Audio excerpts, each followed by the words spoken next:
Пустовала, ее давно не засевали. Мы не смотрели на отсутствие воды и благ цивилизации. Для нас главное – это наша родная земля. В то время, когда на дворе был Советский Союз, в 89-м нужен был дух, нужно было быть героем.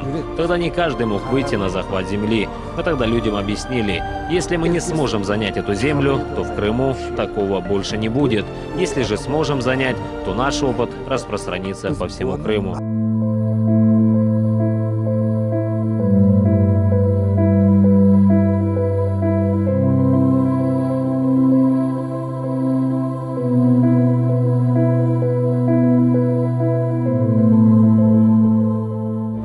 Дома, однако каждый день ждали бульдозеры. Нам каждый день угрожали, что снесут дома. Мы с замиранием сердца строили себе жилища.